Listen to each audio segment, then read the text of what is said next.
Hello, fellow Star Wars fans. It is Staraptor here, and you probably weren't expecting me to go live on a Thursday night. I had to pull together a crew to talk about this crazy amount of Star Wars news that I just didn't see coming. I knew we were going to get something from this Disney Investors Day stream thing, but holy crap, we're getting movies announced, we're getting series announced. There is just so much happening, and I'm just so excited to bring all the information to you guys watching on a Thursday night. I am joined by Chris Forsyth. He has his own YouTube channel where he does awesome Star Wars content. He's often in the chat for our Mandalorian reviews every Sunday. And I'm joined by Ben Maynard, who joins me every week on our Mandalorian reviews on the channel. So, guys, it is an epic day, and this day will probably go in history for one of the biggest days for Star Wars news. And start off with Chris, man. Like, tell me about your experience. Did you watch this thing live? Did you get the information after a fact? Just fill us in. Man, well, I watched it from the beginning. Like they said, they were going live like an hour before the whole thing went on. I turned it on. I was just like, shit, I got an hour to kill. So I threw a couple other YouTube videos on. But when the whole thing did start, they said there was a couple things that kind of like screwed me up in there. They said that they're very much looking on the algorithms of the favorites of things and are kind of like more catering to exactly what the fans are saying. This might be a deeper thing for a later conversation, but that kind of means like it's like, dude, you're just trying to give us straight up fan service. I do love my fan service. Like Chewie definitely did deserve the medal, but if you give us too much fan service, then it's just like I don't want that. Like, just let people take over. I don't want fan service. I want original stories. Like there's a lot of stuff to work with, and there's a lot of people in the company that have ideas that should come to fruition. Like that was just one thing that kind of threw me off. And in the beginning, they also did say that we're getting 10 series. But yeah, for the overall thing, I was getting sleepy through the first half of it. Yeah. Because I'm just like, or like overseas stuff, I'm just like, dude, all right. Yep. Like, I get it. Like, yeah, neat. And I was like, all right, neat. Or like, get on with it. But yeah, so but yeah, overall, like I like what's coming out with even the Disney things. We're getting Cruella DeVille, and she is hot to trot. Like we got Emma Stone for that. Like, and it's in the punk 70s. Like, how can that not be a cool like one-off movie? Oh man, yeah. We're getting Indy 5, finally gonna finish that up. I don't know. Yeah, there was some other crap, but oh man, yeah. I little sidelined on things. Yeah. I mean, that was funny because I was at work at the time, and I was able to kind of sneak away and try to watch some of this on my lunch break and stuff. And I'm sitting there watching, like, all right, they lead on with, we got 10 new Marvel series and 10 new Star Wars series right off the bat. It's like, all right, where are they? Oh, they're coming up later today. And it's like, it's not like later on. They say later today because it was like literally a couple hours later, it seemed like, when they actually finally announced it. But I'm watching this thing at the time, and it's like, Kathleen Kennedy's up there, and she's just like rambling off these things like, we got this coming out, we got this coming out. I was like, there's more announcements in this than like 3 Star Wars celebrations combined in a matter of 30 minutes. Like, I don't even know how to react to the previous thing, and she's already blowing my mind with something else coming out. I'm like, what is going on? I guess they're making up for the next 2 years or something, and there's a couple things I think like that are gonna be the drops that we're gonna get trailers for when we go in 2022. So yeah. So Ben, let's hear what your thoughts watching it. If you watch it live, what was your initial reaction to everything? Well, I can echo both your sentiments. The first couple hours was a snooze fest. And then when we got to the whole content hour for Lucasfilm and Marvel and all that, it just really picked up. But in regards to Star Wars, I was just floored by all of the announcements. Like, sure, we heard some rumblings about Ahsoka and some of the other series potentially that were listed, But then the big mic drop as well with Kathleen Kennedy bringing up, saying Hayden's coming back to play Darth Vader in the Obi-Wan series. Straight up. I literally fell off the couch because I was like, "Are you kidding me? Like you're gonna just mic drop this in like an investor call?" Like, so that I honestly, out of all the announcements, I'm super excited for everything. But the fact that they're getting Hayden back into things, Yes. it's amazing. Like I think that's something the fans have been wanting for a long, long time, and that we've all been waiting for. And we were hoping for him to be in the Obi-Wan show, maybe in flashbacks as like, Anakin in the clone armor. But the fact that even the Star Wars account said he's coming back as Darth Vader, like, wow. So that means, Fuck. we're definitely going off Tatooine for this series. So Yeah. it's good. So along with that, I mean, the Bad Batch news was great. I'm very interested in that series to see where that goes. The Sith Acolyte series, I thought of you, Chris, when they said that, because I was like, I'm sure he's going to be interested in that. And then of course, like the Rogue Squadron news with Patty Jenkins. Like I could not believe that that was something I never expected to even. It wasn't even on my radar for a potential movie. Like, I figured movies would be like Old Republic or this or that or the other thing. And then the fact that it's Rogue Squadron and the fact that it's Patty Jenkins, I think it's going to be an amazing movie.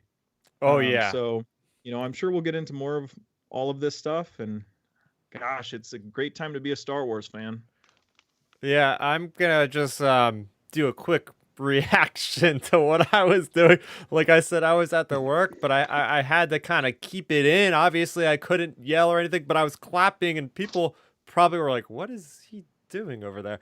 But literally, I was just I wanted to go like this, but I couldn't. I wanted to just go, "Yes, we're getting all this Star Wars stuff, yes!" I want to do something like that. And of course, I had to keep myself composed.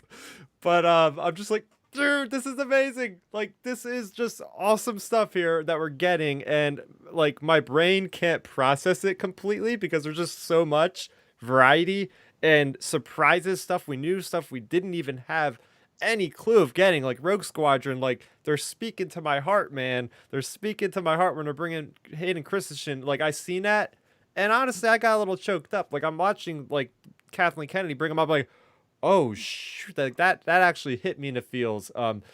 Basically what we're gonna do tonight in sort of a timely fashion is we're gonna go through the StarWars.com article, and we're gonna just follow suit for what they have listed in sequential order and just kind of discuss it. So we're gonna lead with something that, like I just said, Rogue Squadron, Patty Jenkins directing this. This is a long time coming because a lot of people out there have been pushing for a female director for a Star Wars film. We've been getting plenty of female directors in The Mandalorian who have been crushing it, like Deborah Chow and Bryce D. Howard. But here we go, a full-fledged Star Wars film. Patty Jenkins has been doing an amazing job in the DC universe with Wonder Woman. She has Wonder Woman 1984 coming out in just a few short weeks. But this is awesome because she put out a video on Twitter just before I put this stream up, where she's talking about how her father was a fighter pilot, and he gave his life in the line of duty on this and all this stuff, and she always wanted to pay tribute to him. And what better way than combining that love for the fighter pilots and her love for Star Wars?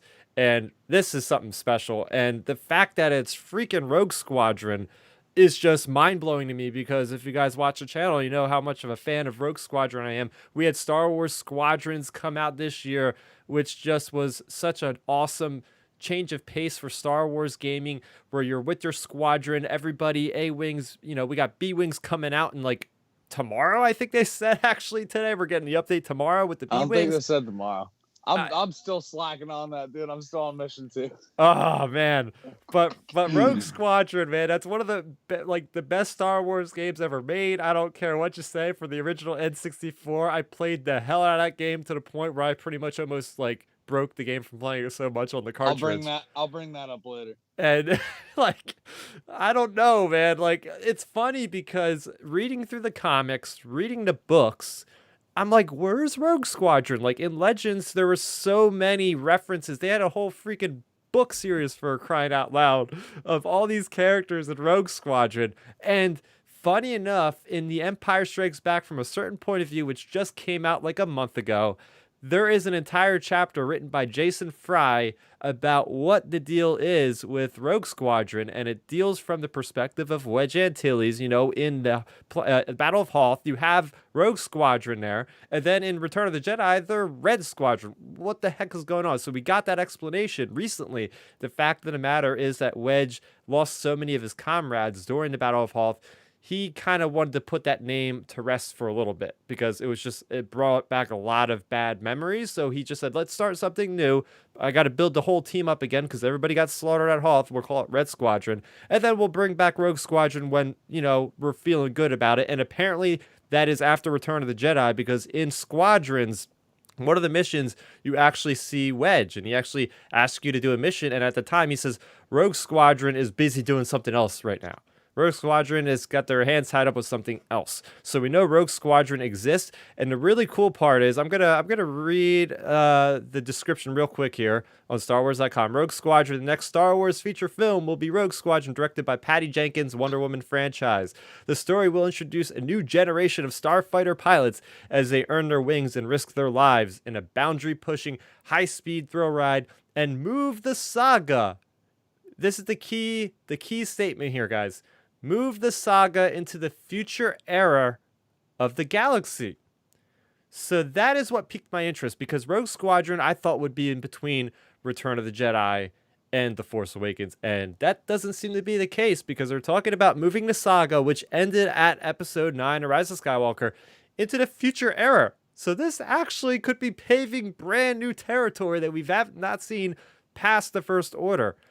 I just want to hear your thoughts on this, guys. Just generalized thoughts on Rogue Squadron in general and what this could mean for the future of the saga, because it's connecting, obviously, and there's a lot to break down with just this.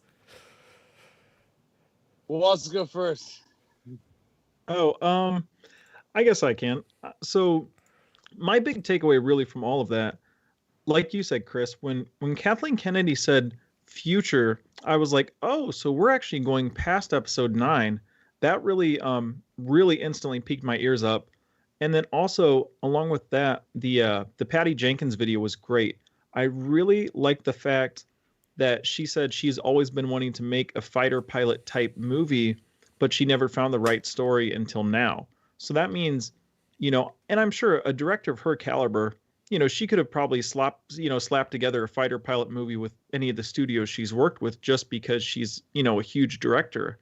But the fact that she chose Star Wars to tell her story in Star Wars, I think it's going to be something really special. And I think, like it said in the article, it's going to push things into the future. So, we could really start opening up many more potential storylines. I mean, think about it this way. If, wild speculations say, if things go into the future, who knows, Grogu could pop up potentially, because those species, they live for 800-900 years. So there's several possibilities of way that how you can connect all of these different properties, even though like the Mandalorians in this time period, you could maybe still connect it. Like, I think there's a lot of connection plans Disney has going on behind the scenes for Star Wars. It's just a matter of time before we see how all of these properties really connect. Yeah, Chris? All right, here's my Rogue Squadron thing. So, Rogue Squadron was like my first video game. Oh, wow. In the Star Wars universe. I already knew about Star Wars before then, so like N64 comes out, Rogue Squadron. That was my favorite game till Pod Racer. Yeah. But yeah, I played the hell out of that thing. And just a side note, from watching the whole thing, Kathleen mentioned Taika's movie first. Yeah. So I don't know, and that's supposedly, like, I've seen something that that's supposedly the one that's going on in the volume that's in Sydney, Australia. Oh. They said it was being built, but it's already booked for a Lucasfilm thing during spring, which is during the filming period. So, and also the Kenobi filming period. Yeah, so so yeah, like I kind of caught that. Like I don't know if they put that online. Maybe they're just, maybe this one's first. But I think they said this one was first. Like this is the first film. It's not coming out till 2023. Maybe not. Maybe they didn't say exactly, but it's definitely coming out Christmas in 2023. Yeah, I got. That's the date that they gave us, and they said that the Taika's was already underway. So yeah, I don't know. Yeah, I don't know. Celebration 2022. Yeah, I guess they want to save some kind of reveal. They couldn't reveal everything in 30 minutes. Everything's kind of like ghosted right now. But yeah, back to Rogue Squadron. Woo! Yeah, I love that game. I just loved flying the ships around. Like that was pretty much the only game I played.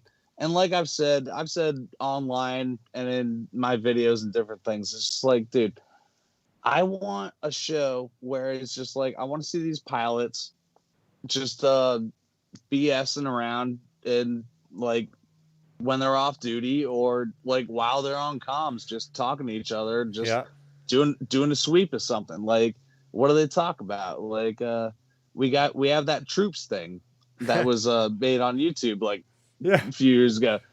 It's just banter. I want a show like that. Like give me just random characters that just talk about something. Like, yeah, you can make it into the story. What are they doing behind the scenes and stuff? That's a perfect movie to do that sort of thing. Like how they all formed together and made this camaraderie. And Patty Jenkins is writing it. Oh, she's writing it too? Not writing, directing it.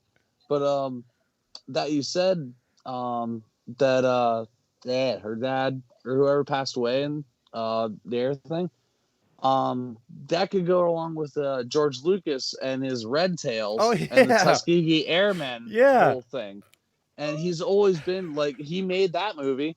Like it's just, hey, let's look at these pilots that like aren't like, that are really doing the work that don't get recognized. Like something like that. Yeah, I just love the fact that we're getting this movie that is such a niche thing, right? Like they have the faith in whoever came up with the story to be like, we're doing that. Like Rogue Squadron, like you said, like a video game, but you know, a lot of the hardcore fans know about it, but maybe the mainstream hadn't played a lot of it. And Rogue Squadron is mentioned in like one movie in Empire Strikes Back, but yet it's got such a huge following. So it's something that is so far flung from anything that they've ever had confidence in before. I feel like for movies like Solo, that's very safe. Like it's based off Han Solo. Rogue One, pretty safe because it ties in so directly with A New Hope. But this movie, and not only that, but like even Ward Lafferty in the chat, he's saying Rogue Squadron most likely is set after T-Rose. So the fact that like they have faith that this movie is going to be something that they're confident enough to continue sort of in a way the story of the saga with this, like, do you think that Poe Dameron actually could show up in a movie like this? Because even though he has Black Squadron, maybe he could be in this. That's a different topic we're gonna hit on later. Okay. But yeah, we have so much to get through, so I could spend an hour talking about this, but all you guys need to know is that I was so taken back when I seen that. I literally like yelled in this office at work, and it was just like, oh, I hope nobody heard that, because they're like, what is going on, you know? But I just want a couple nods to the cheat codes back in the N64 thing, like Farm Boy to like unlock the Millennium Falcon, all tied up. You get TIE fighters. just throw a little some of that, because we don't get cheat codes in games anymore. Like yeah, really. Moving along, the only other movie they talked about was the Untitled Taika Waititi film that we were just mentioning. In a description, they say a brand new Star Wars feature with acclaimed filmmaker and Academy Award winner Taika Waititi is in development. Taika's approach to Star Wars will be fresh, unexpected, and unique, said Kennedy. His enormous talent and sense of humor will ensure the audiences are in for an unforgettable ride. So there you have it. This is the one kind of nebulous announcement. We already knew it was happening. They said it was still happening, but really absolutely nothing new about this one. I thought maybe we would get some sort of title, some kind of description. I was like waiting on the edge of my seat, like, are they going to talk about the unknown regions? Are they going to talk about the High Republic, like the Old Republic? And I'm like, oh, that was it? Like, really? Like, okay. What was your guys' reactions to the update on But the wait, Taika there's Waititi film? more. Yeah, for me, I don't know. I just thought, well, okay, like I mean, we know that, like you said, we know that already. So it's like, this movie, we weren't expecting Rogue Squadrons, for example. So like the Taika Waititi movie could literally be anything. I have no guesses. Like I mean, it could be in any of the eras. I mean, so like it's really just a coin flip, because Taika Waititi, he could incorporate humor. I mean, you can't really extrapolate, his directing style onto certain characters because every character in the Star Wars universe has humor to some degree. I mean, even Darth Vader and the Emperor, they have some humor. So it's like, it's really hard to guess to where it's going to happen or take place, but either way, I'm sure it's going to be a pretty good film. Just because Taika Waititi's doing it and what we've seen him do on The Mandalorian and then in other franchises, I have a lot of faith in it. I think it'll be pretty good. Yeah, so I mean, you gotta love Taika Waititi. I mean, this guy is a visionary. We've seen what he did in The Mandalorian from behind the scenes and on screen with the amazing voice performance. He was nominated for a freaking Emmy, wasn't he, for voicing IG-11? Yep. Like Stop this. stealing my video. So it was something else. But yeah, I mean, we don't have to say a whole lot about him because we're all confident. In the chat room, we also have some more people. I just want to shout them out. We also have Rob D. Bad Batch looks cool. We're gonna get into that Obi-Wan series. He's hyped about that. Hayden coming back, Andor series, and Rogue Squadron, and that's just a few of them. We also have the Lowdown Show. Hello, everyone, and he's saying just drop in to say hello. A lot of great stuff. Oh yeah, we're gonna get into it tonight. Everybody, just joining us now in the live chat. We are just freaking out a little bit. I'm trying to keep my composure over here because I had to get on here and do a stream because I had other stuff planned for tonight. The Game Awards, I mean, I'm putting the Game Awards on hold, and I'm a huge gamer, so if you know I did that, then this is pretty important to me. So we're gonna continue on down here, and this is one of the top three. Yeah, everyone do a haka for Boba Fett and just rock and roll for everyone right now. All right, this was another huge announcement. First off, we have an official title. We didn't actually have one yet, and it is called Star Wars Obi-Wan Kenobi. Obi-Wan Kenobi, last August, and this reads on StarWars.com, last August at D23 Expo, Lucasfilm announced the return of Ewan McGregor in the iconic role of Jedi Master Obi-Wan Kenobi for a special event series on Disney+. Officially titled Obi-Wan Kenobi, the series begins 10 years after the dramatic events of Star Wars Revenge of the Sith, where he faced his greatest defeat, the downfall and corruption of his best friend and Jedi apprentice, Anakin Skywalker turned evil Darth Vader. This series is directed by Deborah Chow, who helmed memorable episodes of The Mandalorian Season 1. This will be a day truly long remembered, as it was confirmed that Hayden Christiansen will be returning as Darth Vader. This will be the rematch of the century. So there you go. It is confirmed that we are getting Hayden Christensen back in Star Wars, and he is not just playing himself in flashbacks. No, it is confirmed in this article I'm reading right now. He's returning as Darth Vader. In Revenge of the Sith, he actually put on the armor of Darth Vader and wore it at the last scene. That was him in that torture chamber thing, whatever you want to call it. So what do you guys have to say? Because I am just absolutely blown away. I love from the fandom perspective of seeing Hayden Christensen come back to Star Wars Celebration, or not come back, for the first time going to Star Wars Celebration in, I think it was 2018 or whatever, for the 40th anniversary. He was on stage. I'm pretty sure he got like a standing ovation. No matter what you think about the guy and how he played in the prequels, Oh, this is 2019. there's just like everybody is happy to see this guy come back and see what he does like 20 years later with this character to see how he plays him and how he's playing Darth Vader. Like that's gonna be really interesting. Chris, what do you have to say about this? I'm taking this Chris first because I'm over the top on this one. Dude, I'm loving him being back. Like, and I'm like my first exact thought, like when Kathleen was on stage, she said, and yes, Hayden Christiansen is gonna be back as Darth Vader, and I'm just like, all right, well, they're definitely not gonna put him in the suit because that's just gonna piss everybody off. So what I'm thinking is, and what I want to see, and probably what like the majority of the community wants to see, is what exactly happened in between the Senate room when he deemed him Darth Vader and Mustafar. Like, what exactly happened between there? Like, are we gonna get younglings killed in the temple? That'd be neat. I want to see that. Like, I'm weirdo like that. Like, that'd be neat. But Oh my yeah, what gosh. exactly all the stuff that, because there was hours that passed between the whole like, okay, you're now Darth Vader, go do my bidding and whatnot. Yeah. Yeah, I don't know. Yeah, it's just hard I have some to more stuff for that. hard to think about as far as, I mean, if he's playing Darth Vader, they always have James Earl Jones, or they'll have Scott Lawrence who voiced him in Vader Immortal. Like he does a great job of voicing Vader.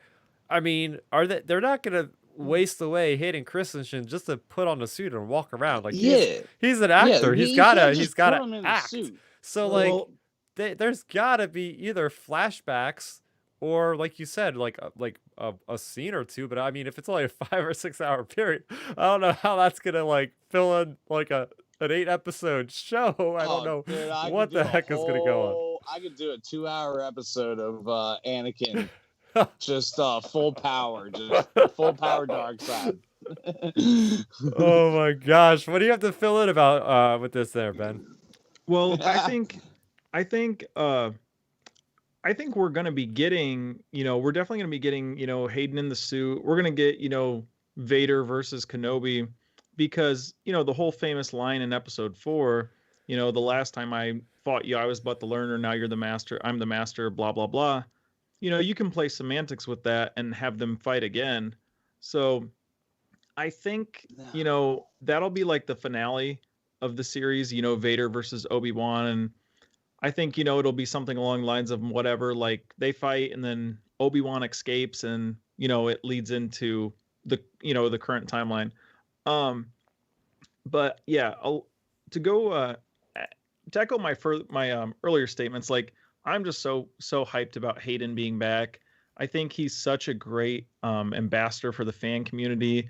There was last year around this time we had him and Ian McDermott going around to like children's hospitals and everything. I thought that was pretty cool. Yeah. Oh, and speaking of Ian McDermott, that's another one to throw out there. We have Vader. There's definitely a chance we get him talking to the Emperor. Oh yeah, yeah. So we have a potential for Ian McDermott to return, which is great.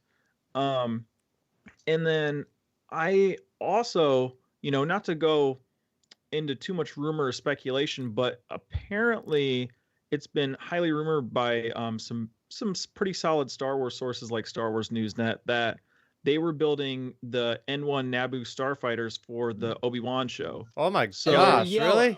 And they're yellow. Yeah. So I think we're leaving. I think we're leaving Tatooine, and Obi-Wan could be on Naboo for something. Oh my gosh. So I think there's potential. I mean, Chris, the comics and everything, like say more than I do. I mean, could Vader go back there and maybe confront Obi-Wan on Naboo? Like, I mean, yeah, I feel like there's limitless possibilities. Yeah, it's definitely possible. I mean, they fill in that error pretty well with Charles Soule Darth Vader's comics, which literally pick up from the moment he puts a suit on. He tries to actually kill the Emperor, and the Emperor just puts him down in an electricity force lightning and says, you're my servant. You have to do my bidding or else you'll die, essentially. So, and that series goes on for like a year or two once he has the suit, and it goes to the point where he builds his fortress on Mustafar. So, hey, maybe we'll see his castle on Mustafar and see what Vader's doing there. I could take so many stories. We got a ton already, but I can still take more of him being on Mustafar and him training and learning the suit. And I think it's definitely worth talking about is in the timeline. So 10 years marks basically the halfway mark between Revenge of the Sith and A New Hope.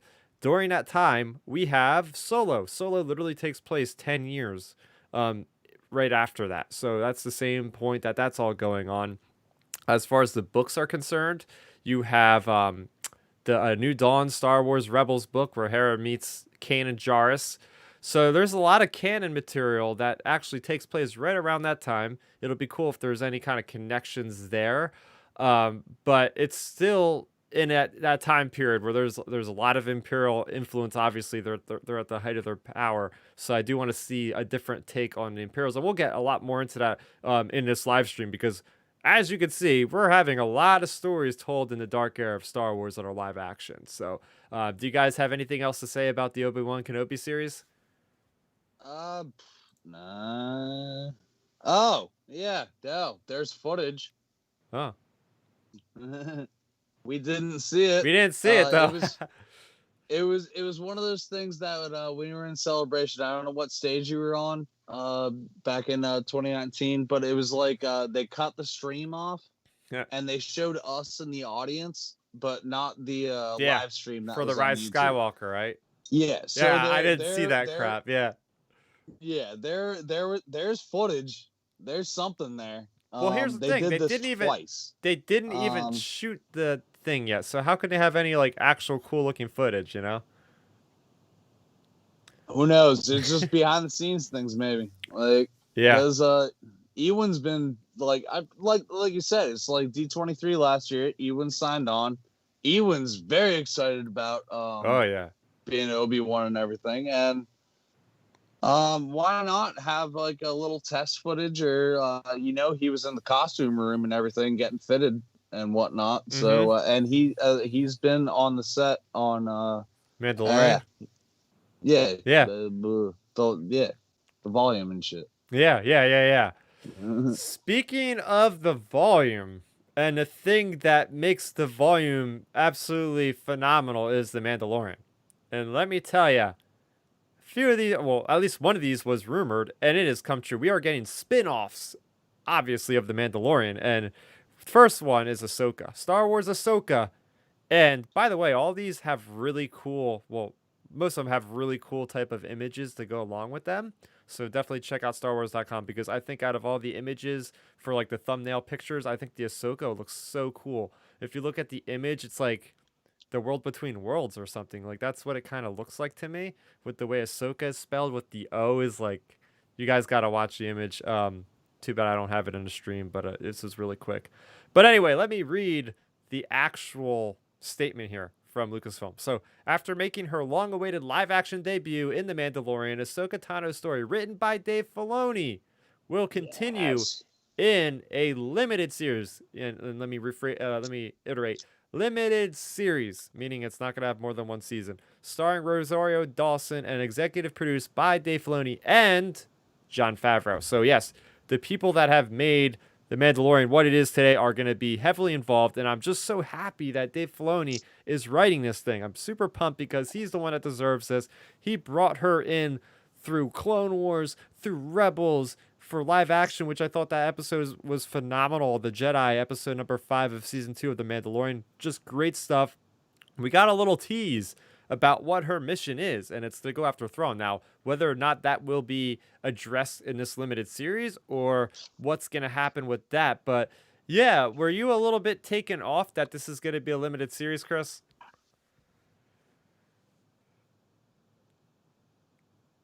Or Ben?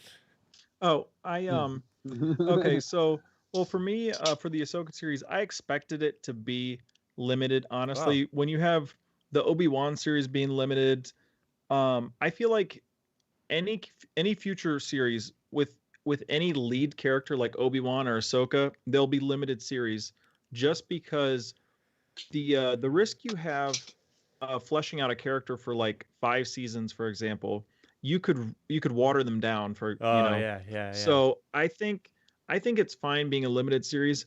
Also, the fact, like I was messaging you, Chris, about when Kathleen Kennedy was talking about Ahsoka, and then we'll get into the Rangers of the New Republic. She said these two shows and The Mandalorian, they're interconnected, leading to a climatic story event. So that means we're going to be getting some type of, if any of you've ever seen Arrowverse, on the CW, all the shows connect into these big events, between the Flash and Arrow and Supergirl. So I really think, with that in mind, we're gonna be getting The Mandalorian, Rangers of the New Republic, and Ahsoka all leading to this big, massive crossover to potentially end all three of the series. I really think that's the direction it's going to go, because if you think about it, by the time Ahsoka comes out, by the time Rangers of the New Republic come out, we're going to be getting closer to the end of the Mandalorian. Probably. So I really think that's what we're leading up to, is all of these things leading up to one big, as Kathleen Kennedy said, climatic story event. Yeah. And then, like, directly speaking, the Ahsoka series, it could be, as we talked about in our earlier review a week ago, I think it's going to be the whole looking for Thrawn and Ezra storyline. Mm-hmm. Mm-hmm. Yeah, just to kind of clarify, I guess, if it's called clarifying, because I still think it's kind of nebulous. Like you were talking about this whole like tying into climactic event, and I'm gonna go a little bit ahead. We're gonna still talk about Ahsoka, but I just want to kind of put this out there since both of these projects are very linked heavily together. So the Ahsoka one is a limited series. Now, they don't explicitly say in the description on StarWars.com that it's taking place during the same time as The Mandalorian. I'm going to, since we already mentioned it, Rangers of the New Republic, I'm going to just read this statement here. Set within, here's the key phrase, set within the timeline of The Mandalorian. They don't say that with the Ahsoka. This new live action series from executive producers Jon Favreau and Dave Filoni, and here's the key part, will intersect with future stories and culminate into a climactic story event. So a few things to read from Rangers of the New Republic. They do not mention that it is a limited series, so it can have multiple seasons. They also, in the same way they introduce this, they say future stories. That to me says there's going to be other announced projects that are going to spin off of The Mandalorian. So however long it gets to that point, I think we're going to have The Mandalorian tying together with Rangers of the New Republic, and they're all going to maybe end at the same time and have like perspectives of the same battle or something at the end of their seasons or something like that. So that excites me.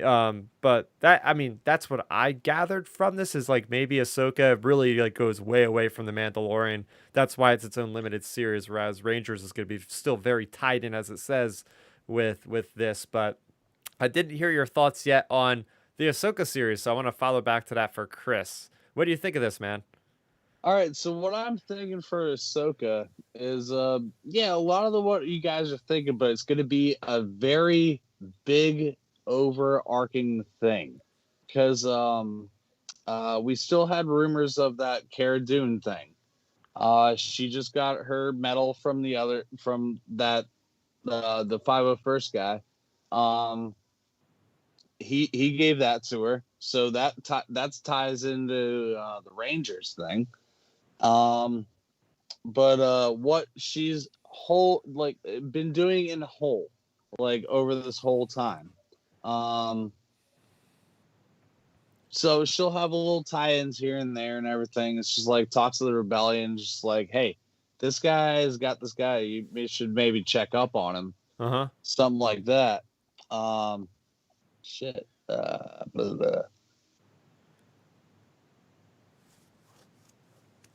a little bit what I got for that, almost what I got for there, but I'd like to see the Ahsoka series, and that would That would bring Bo-Katan back, probably, if they Oh, are yeah. going to go on the search for Thrawn. Yeah, Like, yeah. because if they're going to take off on the long form thing, it'll be Ahsoka and Sabine, like, piecing off. They're going to go look for Thrawn and Ezra, and throughout it, they're going to get back, and it's just going to be the Yeah. whole series and shit. Yeah, Like, let me ask you this, because back with the conclusion of Rebels, I mean, we all assumed that the follow-up to Rebels would be an animated series. The way things are going, they only announced, we're going to get into it later, they did announce another animated, or they didn't announce, they showed a trailer or a teaser trailer for The Bad they Batch, which is did. currently the only in production animated series. So But it that's looks still to me like Ahsoka's going to be like the Rebels, maybe follow up in live action. So we could see Ezra, we could see Thrawn. I mean, we're going to see Thrawn definitely somehow, but that is something to think about. What do you think about that, Ben? Oh yeah, I think the Ahsoka series, I think that's pretty much what it's going to be. It's going to be, and especially you said Dave Filoni's writing it, so I think it's basically locked in. It's going to be the Rebels sequel series because, you know, if you think about it this way, at the end of the day, if you go and make if you make an Ahsoka live action show, and then you make a animated Rebels show, it's almost redundant. Like you're repeating the same thing. Yeah. So I think, in my opinion, if I had to guess, I would say a couple years ago they probably had probably had an animated Rebel show in development to be the sequel for the show we saw. But I think that after the reaction to the Mandalorian and the reaction, of course, to you know, or their confidence going into this season with Rosario as Ahsoka, I think they just basically said, you know what, you know, forget the animated Rebels show. Let's just give them live action.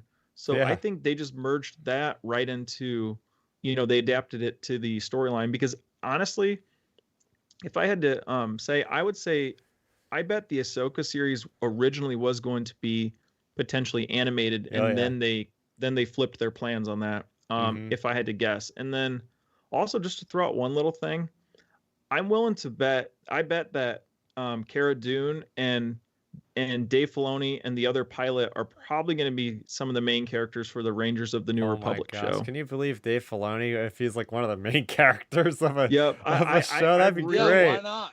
I think that's what's going to happen because Trapper Wolf, man. we've been having them appear. I think that's what we're going to get is those two plus Cara Dune, and that's going to be your new big three or whatever I guess you would say. Yeah, so taking a minute to acknowledge the chat once again. We have Studio General Lofi, a friend of mine in real life. What's up? Hey, how's it going? We also have Exotic Red Tadpole. It's a great time to be a Star Wars fan. Truest statement. I mean, come on. Star Wars is dead. Are you kidding me? There's a nice Yeah. little page on an image that Kathleen Kennedy showed at the end of the presentation. It had all the logos of all the shows that were announced. It was like, yeah, okay. But What? Exotic Red Tadpole also had something to chime in about Ahsoka, which we're talking about right now. First off, he's saying Rangers of the New Republic is most likely Cara Dune. We'll get into that in a minute. Ahsoka's image makes it seem like it'll be more lore heavy. At least there's the vibe I've got. Of course, I'm speculating. That's what I'm saying. Looking at the image right now, it's definitely like force heavy. It looks like there's runes and stuff like that, Well, almost like Jedi Chris, Fallen Order.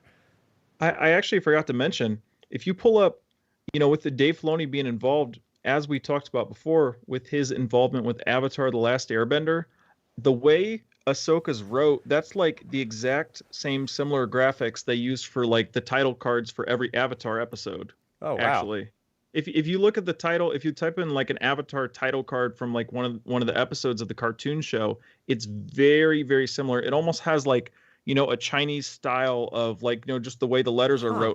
written. And yeah, I don't know. I mean, it could be a callback to that because that's where he got a lot of his start.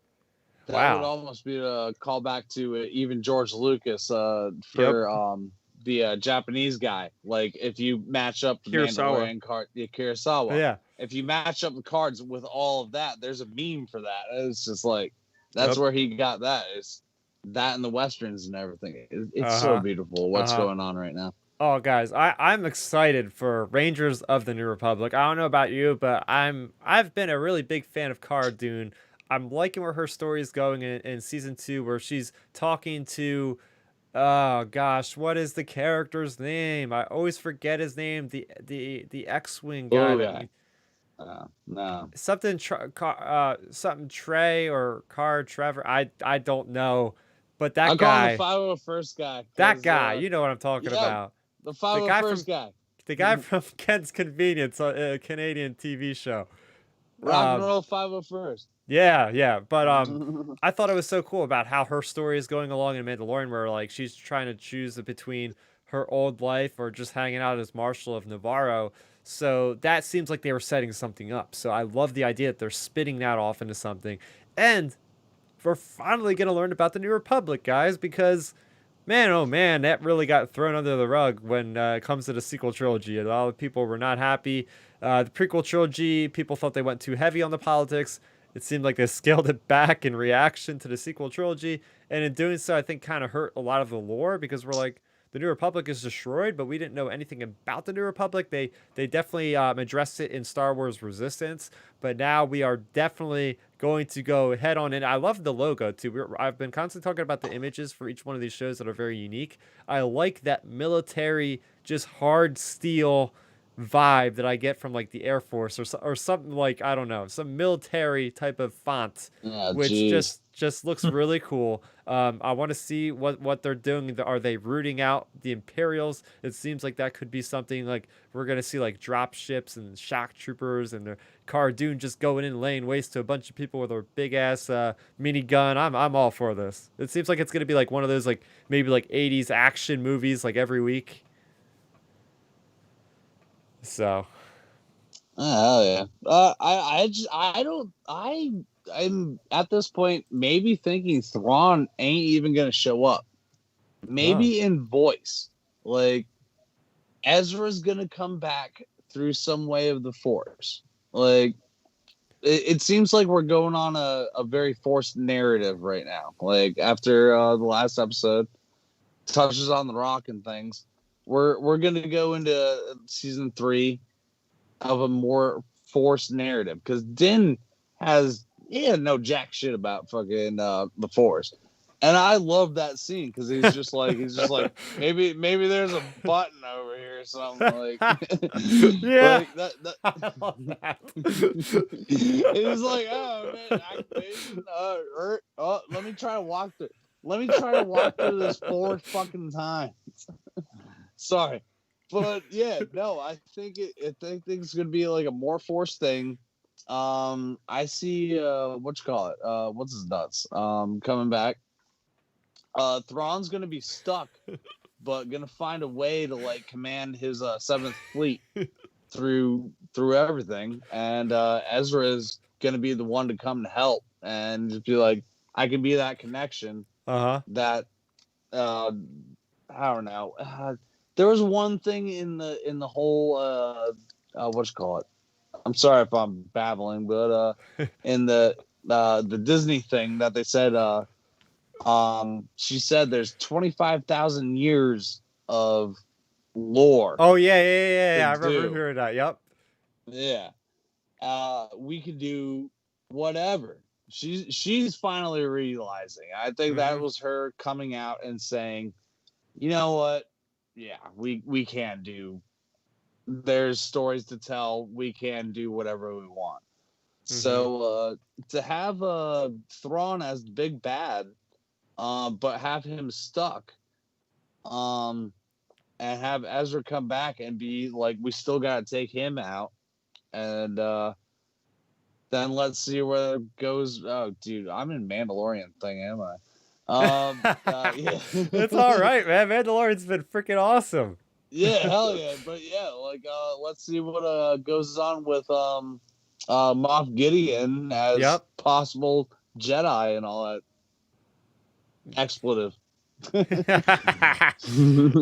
Yeah, so I wanna mention a chat again. We have Studio General Luffy. Star Wars will never die. Star Wars for life. Yeah, take it to heart. That's what I do on this channel is mainly Star Wars for that damn reason.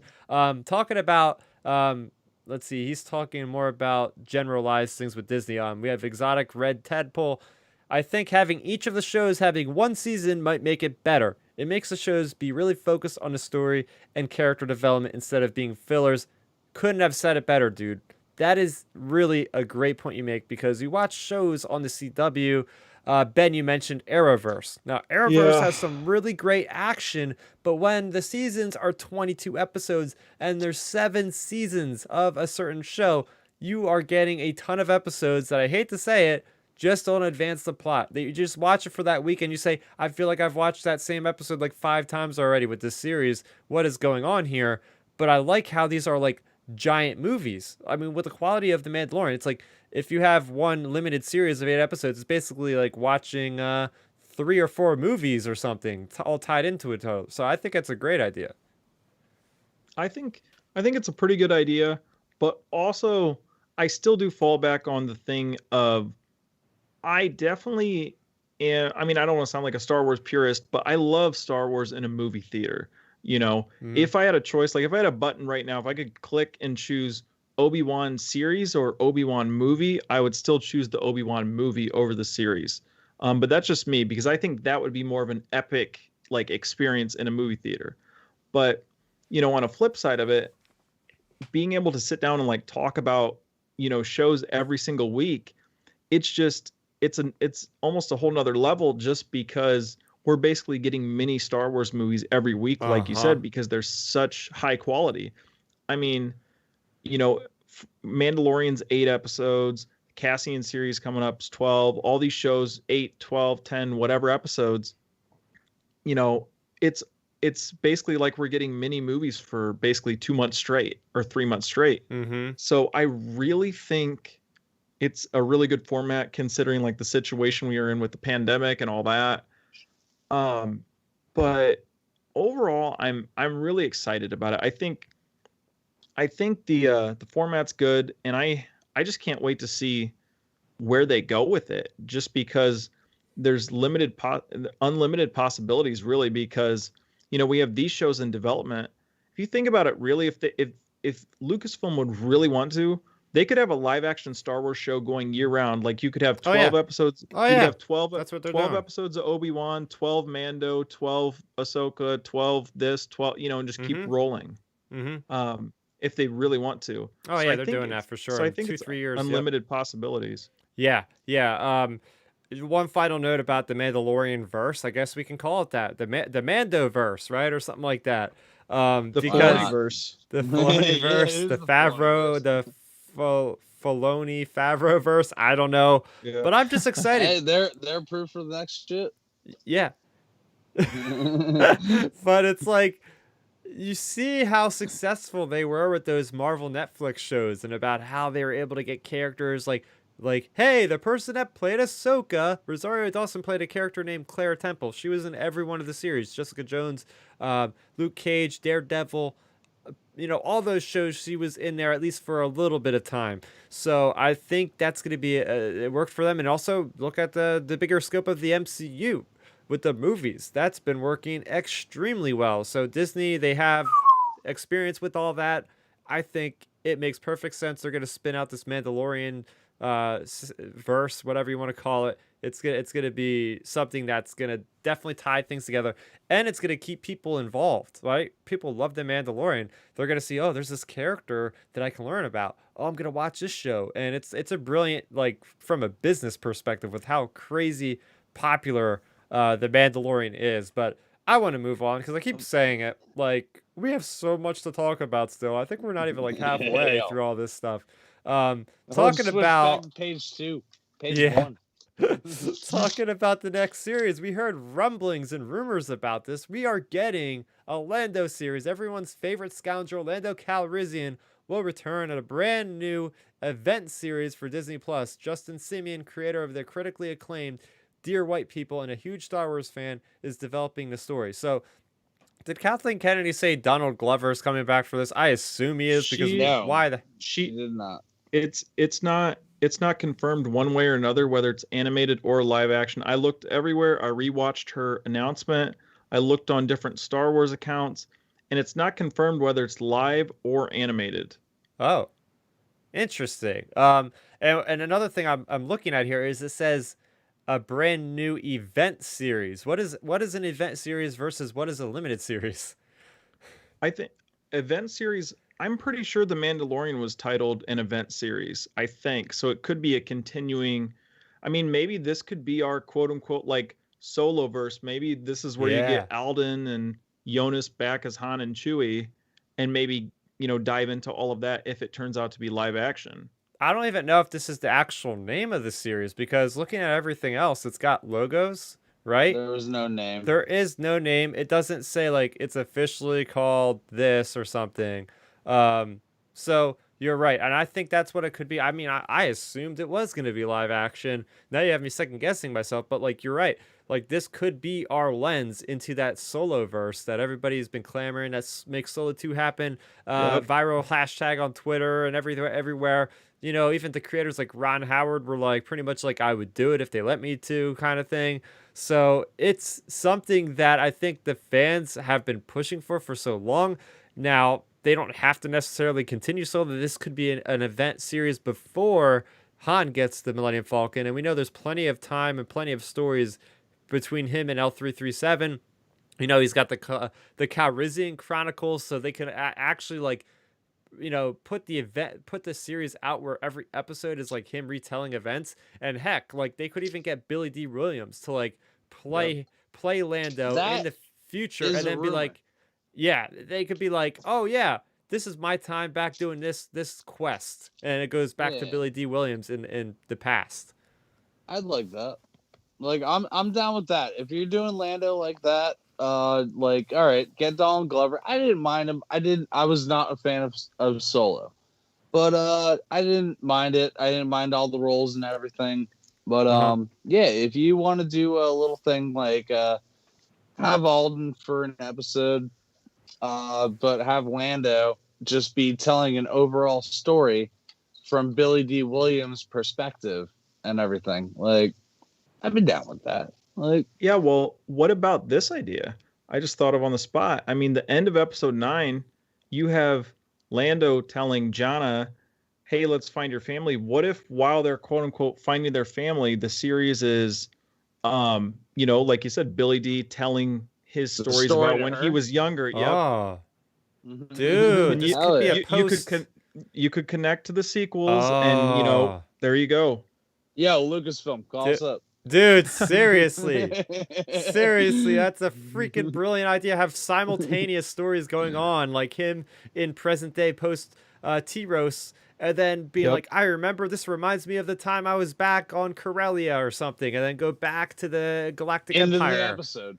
Oh Yep. my gosh, like somebody get I on just thought that. of Like that. that's amazing. Yo, But copyright right now. Spotkins, Estics, what do you call it? Star Raptor and Ben, yeah. Oh, yeah. Oh my gosh, but it's good that we're getting this character. It seems like obviously Lucasfilm is going all in on the character named series, and we've been talking about this a lot tonight. The limited series that are going to flesh out these characters. A lot of the characters are characters that people have wanted to see, and maybe this is what they've done since Solo. They've seen Solo did not make as well as it could have successfully with the box office. So what they did was they said, all right, let's spin these off into Disney Plus. At least we don't have to like spend as much money marketing for a movie if we just throw it up on the streaming service and it'll go viral and we don't have to really market it. So it's interesting looking at the so-called tentative slate of this stuff and seeing so many and we're going to talk about another one here in a minute or so about these character focus series. So, moving on. This one does have an image. We have heard about this one since Celebration or even before Celebration last year. We have an official title, Star Wars Andor. Now, Andor is a tense, nail-biting spy thriller created by Tony Gilroy, is set to arrive on Disney Plus in 2022. Diego Luna reprises the role of the rebel spy Cassian Andor. From Rogue One, he will be joined by a fantastic new cast that includes Stellan Skarsgård, Adria Arjona, Fiona Shaw, Denise Go, Kyle Solar, and Genevieve O'Reilly as Mon Mothma production kicked off, actually. They're in the middle of filming right now. Kicked off 3 weeks ago. Now, looking at the image, another really cool image, and it looks almost like the Rebel Starbird, replacing the O in Andor, but it's not as circular. Have you guys seen that symbol before? Is this like a new symbol? Is it a precursor to the Rebel Alliance logo? What do you guys have to say about that? I got no idea. I have no idea what symbol you're talking about. Can you bring that up? Yeah, so if you go, it almost looks like the symbol that's on Kanan's armor piece, actually, for Star Wars That Rebels. that would make sense for timeline. Here, I just What put it. does it look I like? put it in a chat, the Skype chat. You see that? Oh yeah, I did see that. Alright. I don't know, because Sabine did kind of take the owl sort of thing from Ahsoka Yep. on her armor, which is also like a bird-looking thing. So, well, Yeah. But it makes sense with the timeline. yeah, but anyway, this was the most we've seen, I believe, out of anything. Like, we actually seen behind the scenes footage. I was not expecting that. I thought they would turn the screen to black for the people that aren't investors, and they would make us wait, like they did a lot of other things during this presentation. But they literally showed like freaking Diego Luna was on set. You had all the He's puppets. like, we're doing this. Freaking Neil Scanlon, who was behind like all the creatures from the movies, was like showing all the aliens. Like, I've only watched that once, but that's the first thing I'm gonna watch when I'm off for this, is freeze frame every little thing. They showed like awesome concept art of actual stuff that's gonna be in the show, like speeder bikes with Oh, Cassian jeez. Andor and all that stuff. And I'm like, oh my gosh, this looks like Rogue One, but on the small screen. Like, this is gonna be insane, man. What do you think about that, Ben? I don't get me wrong.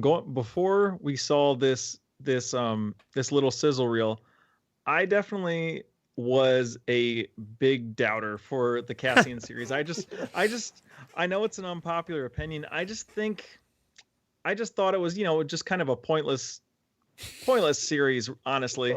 But Really? but yeah, I just didn't buy into it. It's just like, man, That's the filler we need. like that's God. honestly, like, I don't know. I talked to all my friends, cousins about it, and I'm just like, man, like, if I could just hit a button and delete this and find something else or have something else, I would. But with all of that being said, the sizzle reel really piqued my interest a lot more. Hearing what Diego Luna had to say, just a lot of the different things that you saw in the sizzle reel, as you mentioned, Chris. I really am much more interested in it now than I was initially, because initially I was like, it was the whole I'll watch it because it's Star Wars thing, not I'll watch it because I'm hyped up about Cassian. So yeah, I'm definitely a lot more excited about it, and I can't wait to see. And I think, honestly, not even for Cassian directly, I'm more excited to see, as we've discussed before about the Mandalorian, the more boots on the ground, like the everyday, Yeah. as you mentioned earlier, Chris, about the everyday X-Wing pilots flying around, just seeing the everyday working man's rebel soldier type person. And then also the flip side of it, we're going to be seeing most likely the everyday working man's Imperial people too, because we're going to have some type of villain in this. And it makes me wonder who it is. I mean, hey, here's one you can throw out. I mean, Orson Krennic was alive and well during this time. I would love Krennic back. So we could have Krennic potentially as Oh, have yeah. him as maybe a lower rank, a lower rank than he was in Rogue Just One. trying and, to push his limits. Yep. I love so that. so I think there's a potential for that. So I think honestly, Tarkin. with the Put Imperial Tarkin in there. potential implications, I think there's a chance it's going to be good. Yeah. Now, I think the reason why I want this series and the reason why I think we need this series is Disney Plus needs that good good old, what makes Star Wars great, what drew most people in was the good old fight between the rebels and the Empire. That's what we're getting in this series. We're getting that on a weekly basis, at least for 12 weeks, because it's not mentioned on StarWars.com, but during the actual presentation you mentioned this, Ben, they said it was going to be 12 episodes. Hey, that's better than 8 episodes. I'll take it, right? That's almost like 2 seasons, pretty much, but with Mandalorian 8 episodes in mind. But I think this is going to be one of those series that's going to show you what, like you said, the everyday that battle is still going on. Yeah, and this is going to be 5 years before A New Hope. I'm pretty sure they said at some point. So it's going to be during that Rebels time, the animated series. So it's going to be a spy thriller, which I find very fascinating, because one of the best things about the Rogue One was that shocking event in the beginning when he kills Tivik. He kills the informant to get out of there, because he's like, I'm not letting this guy squeal. And you see like this whole nother side of the rebellion, which you'd never seen before. And it was like, wait, what? Sorry, an expletive, but well, another thing too to throw out there, didn't in Rogue One, didn't Cassian say his family were separatists? So yeah, so you could maybe have some flashbacks to maybe during that time period when his, during maybe the Clone Wars era or anything, like when he was a kid. Yeah, that could definitely be a fact. I want to point out that Tony Gilroy was like the guy that really made Rogue One become what it was, and for me, it's still one of the best things that Lucasfilm and Disney have done since the buyout. I think that's my favorite of the new movies still, and it's up there with some of the best Star Wars I've seen in general. I just love that movie so much. It just shocked me about everything it introduced, and Tony Gilroy was one of the reasons why. So the fact that we're getting that creator, that we're going to have that continuity, right? We're going to have that same feel that we got from Rogue One in this series. It means a lot. It does. The fact that they're treating this like a weekly film with Neil Scanlon, I'm not sure this is going to be something that's going to be filmed on the volume, if they're going to go out to a lot of locations and film this thing like they normally did with everything else before Mandalorian. We have yet to find that out. The fact that we're getting like high caliber actors, some of these might have been just announced with this article, but like you have people like Skarsgård from Marvel, and I've been rewatching the Marvel movies. He plays a professor in the Thor movies and all that. I love that guy. And we're getting Genevieve O'Reilly as Mon Mothma. I'm surprised that they didn't announce yet that we're getting the guy that played Bail Organa, because I'm pretty sure he was like heavily rumored to be in this. So Jimmy Smits, there you go. There's gonna be a lot of really cool characters. Maybe we'll get Dodonna to show up. We'll probably get Tarkin. If we're getting an Imperial perspective, Tarkin's got to be in there. There's going to be a lot of awesome stuff that's going to happen. New locations, new planets. And again, this is going to be, I think it's still weird. I still think it's a little weird that they're calling it Andor. I get it. They have to start following a template, I guess, for these character things. They have to just name the characters, but I don't think Andor is as household of a name as Obi-Wan Kenobi. Every time I have to explain that they're coming out with a Cassian Andor show to my friends at work or whatever, I'm like, oh yeah. They're like, who or whatever. I'm like, it's the Rogue One character. Remember the guy that like shot the guy and then died at the end?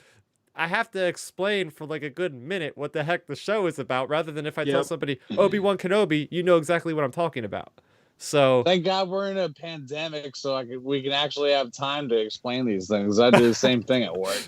I know. It's like you got this guy doing this thing, and then this happens over here. It's like, okay. So they're gonna have a little bit of an uphill battle marketing this series for sure, to really make people like understand where is this in the timeline, who is this character again, and all this stuff. Well, you know how you market it. You know how you market it, being the Empire. Just have one episode, have Vader guest star. There's your marketing. That's Disney marketing, man. Yeah, that's the marketing. I know. I'd be willing to, if I had to, I would bet Vader's going to be in it to some extent, whether he's just talking to Tarkin or something. We're a hologram.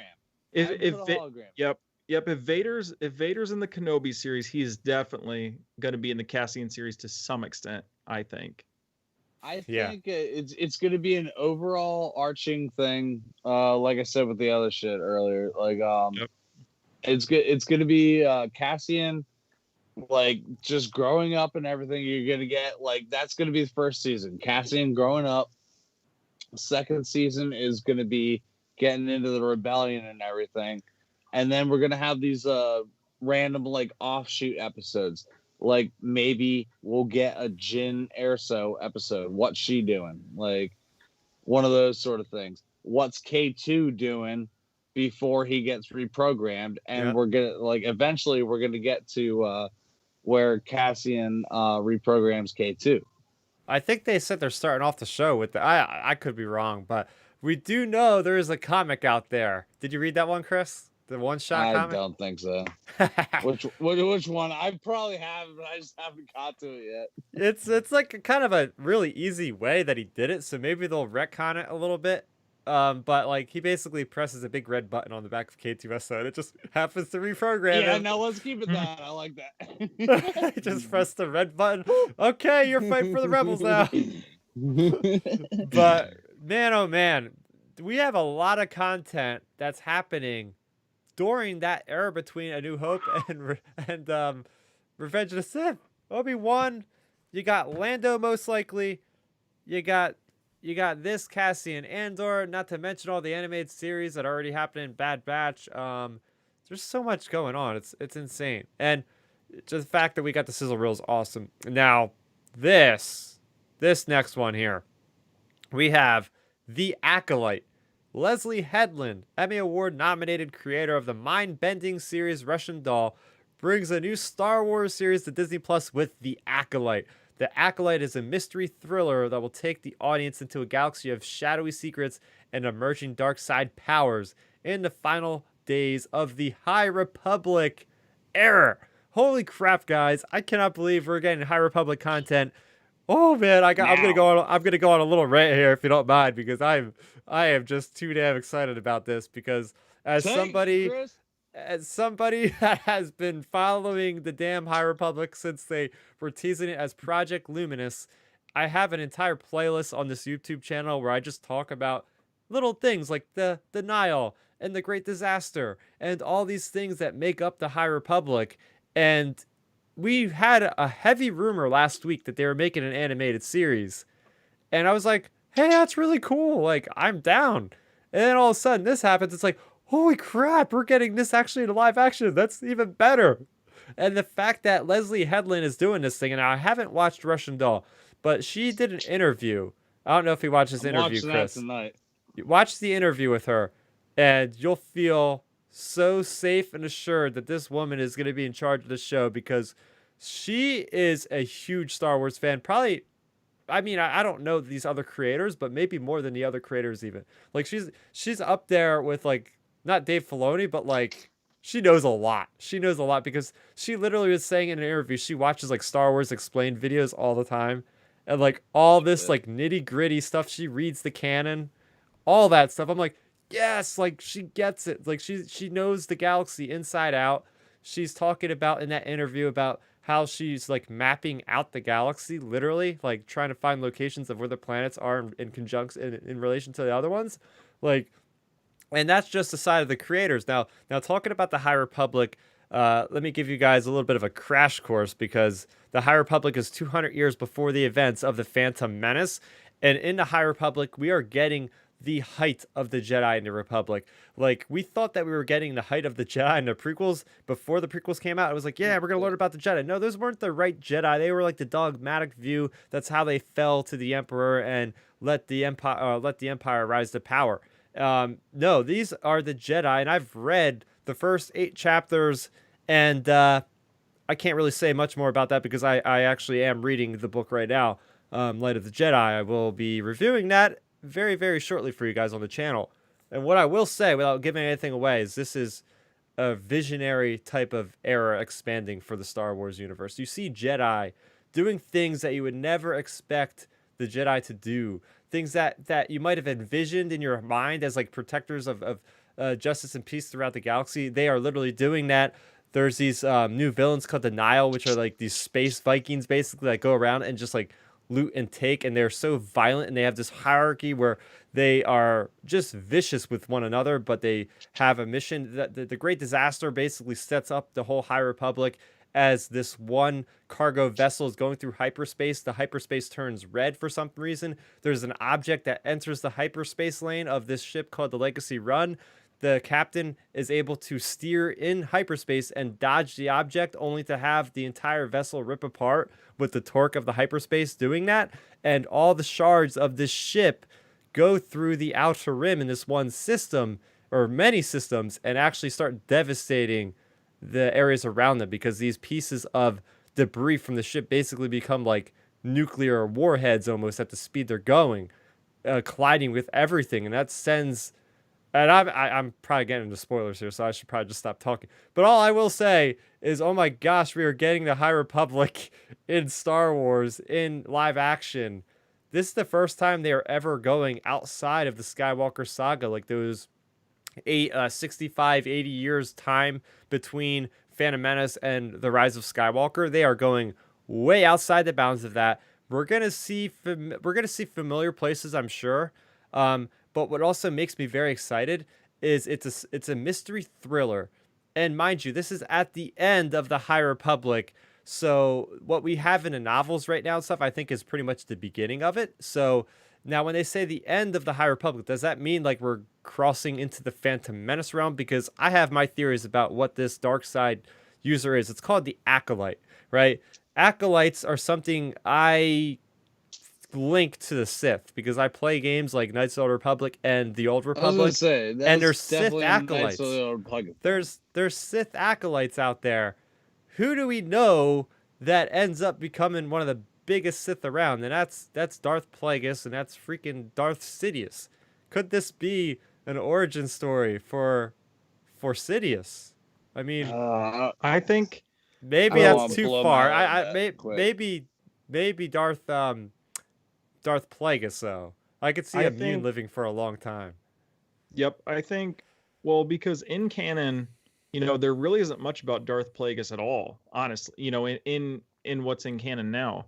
So I really think there's a good chance. I mean, also during this time period, we've seen the concept art for Yoda during the High Republic. So I think there's a chance, we could eventually see Yoda as a guest appearance. Yeah. We could see Darth Plagueis. We could definitely see Darth Plagueis as a guest appearance, I feel like, at some point, because, I feel like the Sith Acolyte, whoever this person is, he or she, they, just like our issue we're dealing with in The Mandalorian right now with Gideon, they're going to have to answer to somebody, because, the Acolyte wouldn't be the highest, the highest ranking person for the Sith. An acolyte is basically a student. Yeah, basically a student. Exactly. So I really think there's a very, very good chance to see Darth Plagueis, for one, just because, the Sith, at the beginning of episode 1, it's everyone, Sidious is so focused on the rule of 2. So it's assuming Plagueis was also focused on the rule of 2 between him and Palpatine. And maybe before Palpatine, it was him and whoever this Acolyte person is. So I think there's a really good chance for that. And it's going to be really interesting just to see how this series will go, because most movies and series in general are always on the hero's side of things. So to see, they're going to have to craft the show in a way where us as an audience, really likes the Acolyte, even though they're going to be on the dark side. So I'm going to be very interested just to see how that plays out specifically. Yeah, I think that's a brilliant idea, from having a story from the perspective of the bad guys. We haven't gotten that in Star Wars, right? I mean, we've gotten shows that are basically focused on the good guys where we get the perspective of the bad guys, but every other story has a protagonist, has a good guy. So to have a story set and the way it makes sense, right? It makes sense. They've claimed that is a mystery. What is that saying? Spotchka? It's basically saying that, oh, we're going to get this perspective of a story that's a mystery thriller. It makes sense because they have to hide themselves. The Sith or whoever these dark side users, they can't be the majority of the forces out there because the Republic is in power. The Jedi are in the height of their power. They don't even probably realize that these acolytes are out there, maybe. So Well, it makes sense. yeah, they wouldn't because, just go back, as they would in sports lingo, watch the tape, watch episode 1. Mace and Yoda and the Council, they're all like, no, there's no Sith around or anything. They haven't been around for however long Mace Windu says. That'll give us almost a timeline, I think, because he literally says in episode 1 the Sith have been extinct for A millennium? fill in the blank. I don't remember what he says. Yeah, I think he might even say for a millennia. So maybe this is going to be a completely undercover type story. Like maybe they might not interact with the Jedi whatsoever in this series. Actually, now that I think about it, Well, I think they could be assassins because it says mystery thriller. So if it's a thriller, like Yep. I could see this happening. Like you have this acolyte that is going around the galaxy with a cloak on, and finding it like maybe the Jedi, one of the Jedi, like leads on to this person, and Yep. the acolyte has to kill them because they cannot tell anybody else, or else their cover will be blown, and they'll know that the dark side is gonna rise to power. Well, that Chris, do you have the article still pulled up? Because does it specifically say the acolyte is going to be on the dark side though? Because you could have a potential maybe. What if? Yep. What? Oh, does it say dark side? Here, the Acolyte is a mystery thriller that will take the audience into a galaxy of shadowy secrets and emerging dark side powers in the final days of the High Republic era. Oh, okay, never mind. That throws out my theory. I was going to say maybe the acolyte initially is a Jedi student that gets turned by Plagueis, but that's thrown out. So I think it's going to be a really interesting series, and then. They're definitely going to play on the prequels. We're going to probably go to Naboo. We're going to go to Coruscant. Well, Star Wars loves to go to Tatooine, so I'm sure we'll be there at some point, hinting at Anakin or something. And I think it has a lot of potential, honestly, and also just to see, like you said, maybe the Acolyte is like an assassin. So what if, maybe this character isn't just using the lightsabers and stuff. Maybe they're using just the Force to take people. Oh my gosh, I want to see Sith alchemy in live action. I want to see somebody doing some stuff with the Force, like in front of like some kind of cauldron or something, like putting out like a curse. Because I'm gonna go into it again. The High Republic, you guys are gonna see Force powers that you never imagined. There's gonna be stuff out there that's going to blow your minds because it blew my mind reading it. So if they can translate that to the screen, which I'm sure they will, it is going to be some truly spectacular stuff. It's really going to be something else. So Chris, do you have something to say about the High Republic by Leslie Headland? I just got right back. I don't know what topic we're on right now. We're still talking about High Republic. Yeah. Jeez. What I was thinking about the High Republic is, we're gonna get some maybe Plagueis and Palpatine play on the far end of it. Hey, real quick, Chris, I think your camera fell or something like that. Yeah, I don't know what the hell's going on here. I just went and took a piss, and I'm trying to figure it out right now. It's all right. At least we can hear you. So we can hear you. So just keep on saying what you're saying. But I think fucking oh shit. I think Plagueis. We're gonna get a little Plagueis.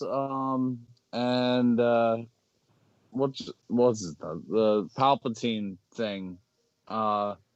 If that is a thing towards the end of this High Republic dark side thing that they're doing, that's gonna be the rise of that. Because like what we all really want to see, like old Republic stuff, right? Like we want to see like Darth Revan, Darth Bane, like do some badass shit. But if they're going this direction and it's gonna transfer into there. Not sure how long like Plagueis actually lives. I don't read the books, or I'm not caught up in everything. But I know there's lore there that that species lives sometime, and he was been trying to figure out to prolong his life. Yeah. So, yeah. I think it's just interesting that they're choosing to specifically say that this is taking place at the end of the High Republic. We know. Oh, there's the camera. We know that the High Republic is. Yeah, no, it's a little blurry. not That's all. facing the right way. We know that the High Republic takes place 200 years before the events of the Phantom Menace. So, as far as that's concerned, it's like, why would they specifically choose the end if they were not going to try to maybe meet up at least a little bit of the way? Maybe they'll be 100 years away from the Phantom Menace, or 50 years from the Phantom Menace by the time this thing is all over with. But getting into the animation side of these announcements, we have Star Wars The Bad Batch. The series follows the elite and experimental clones of the Bad Batch, first introduced in the Clone Wars as they find their way in a rapidly changing galaxy. In the immediate aftermath of the Clone Wars, members of Bad Batch, a unique squad of clones who vary genetically from their brothers in the clone army, each possess a singular exceptional skill that makes them extraordinarily effective soldiers and a formidable crew. In the post-Clone War era, they will take on daring mercenary missions as they struggle to stay afloat and find new purposes. Guys, we got our first trailer for this freaking thing. What'd you guys think? I think it looks like it's going to be a blast. I'm really interested in just seeing where they go with this, because I think this show also has a very even though I don't know if it specifically says limited series, but I feel like it's definitely a limited series type show. I don't know about that. See, I don't know. I don't know. I feel From like the trailer, I think one season. Yeah, I think one, maybe two max. I don't think so. The reason why I say that is because they have no other animated series. I feel like Lucasfilm wants to probably have an animated series every single year, unless they just come up with another one out of the blue. Dude. Yeah, I think there's more to come that they're gonna announce maybe after Bad Batch. Be like, hey, here's this series. But here's a quick idea, Chris. What if, or well, to both Chris's, what if the Bad Batch were the precursor to what's going on now in Mando? Like, what if they very genetically different because they were trying to inject those clones with midichlorian blood? Woo! And that's why they're skilled. That's why they're genetically altered and different. Maybe that's why the Order 66 chip doesn't work, or something, or something or another. So like maybe it ends up being the precursor to what we're seeing in Mando right now. Damn, bro. Yeah, that's quite a theory, dude. Quite a theory. That's a theory, but I'm behind you on that. Like, yeah, they've been screwing around with some different theories. That's just like, it's got everyone screwed up right now. Like, oh yeah. No, I think it's gonna be a real interesting show. I really think though with the Bad Batch, my only little critique of it is, I think it's kind of like a Republic Commando knockoff. I think it's a knockoff of Republic Commando personally, because it's literally Delta Squad, just named differently with their helmets off. Like, I don't know. That's my only little critique of it, because it's like, man, we could have had a Delta Squad Republic Commando show. You gotta look at like, dude, if we're trying to bring this legend stuff back in, we gotta work with what we got. Yeah. But no, I think. But you know what it is. Oh man, but I mean, looking at the trailer, like, it looked pretty much like Clone Wars, right? The animation style was on par with Clone Wars. Would you say? I thought it was crisper. Oh yeah. I have to rewatch. I watched it on my phone. I'm gonna go ahead and rewatch all this stuff as soon as we do this live stream. But I mean, from what I seen, I was like, oh my gosh, that's Fennec Shand. I was like, that's her for the Mandalorian. Yes. I want to see more of that character. Come on, give me more. Here's something to throw out to both of you. A question: do you think that the Bad Batch ends up maybe getting involved? Maybe is this where Grogu gets pulled out of the temple, pulled out of what's going on? I've heard this before, actually, on Twitter. Oh, Somebody was saying, oh, like, a really? Oh, rumor I or just something. threw that out there as a. Yo, first I've heard this. Yeah. I'm in. I mean, that's a potential maybe. I'm in. I mean, Rex. Yeah, say like okay. So we saw what's it called, Clone Wars. Everything's going on basically the same time. You can interchange. You can watch the movie and the show at the same time. Yep. Rex sends a message out to Echo, and it's just like, dude, you got to get this guy out of the temple. Like, could be it. I don't know why they would have him specific though. Like, there's all these other well, because Jedi. he joined them. Oh, okay. Yeah. I mean, I'm talking about Grogu. Like, why would they go specifically to get Grogu? You know, there's all these I other don't know. Jedi. I feel like I guess my reason behind it is I feel like Star Wars. I don't know. It just falls back on the whole thing. Star Wars loves connecting things. So I feel like that's something. Then they could say, "Hey, Mandalorian fans, look, Grogu's in this." You know what I mean? It's like the whole Grogu here, Grogu there, Grogu everywhere type thing. You know, that's honestly, I feel like there's a chance of that because, you know, Ahsoka alludes to like him like blacking out, like or like having a dark time or something. Maybe he's scared or something, and they rescue him or something or another. Because I don't know, the Bad Batch is going to be interesting just to see where it goes. Like I honestly don't know. Yeah. Here's a way crazy thing that's a deleted scene is when Obi-Wan goes to look at the holograms and shit, and Anakin bows down to Palpatine and says, "I will be your master." That's in the Jedi Temple. That's after like he killed everything off. Like, so did one of them scoop him up? Like, did Palp scoop him up? Like, because with all this, like the like, is this like we need the donor and all this crap going on? Like, well, here's the thing, and I'm reading from the statement again. In the post-Clone War era, they will take on a daring mercenary missions. Now, let me repeat that. Mercenary missions, meaning they're probably not part of the Empire for very long if they're mercenaries, right? They're not like loyal soldiers that says they're mercenary missions. So I'm thinking that they're gonna separate from the Empire. They're gonna start with the Empire and probably think like, this is not like the Republic was. Maybe we should think about who we're working for. Because what I really like the Mandos. Yeah, what I really like though is you see the Phase 2 clones, like and you see Camino. You freaking see Camino in this damn trail. I'm like, oh my gosh, we're going there because, we want to know what's going on with these clones. Man. Are these guys going to proactively try to kill Jedi in Order 66? We do not know. They are modified clones. Does that mean when they were modified, did they lose the chip? Did the chip just become malfunction when they were already messed up to begin with? We don't know that. I think it could be really interesting if this episode, the first episode, opens up with like the Order 66 and either they're killing people or they're not. It's going to be cool. It's in the trailer.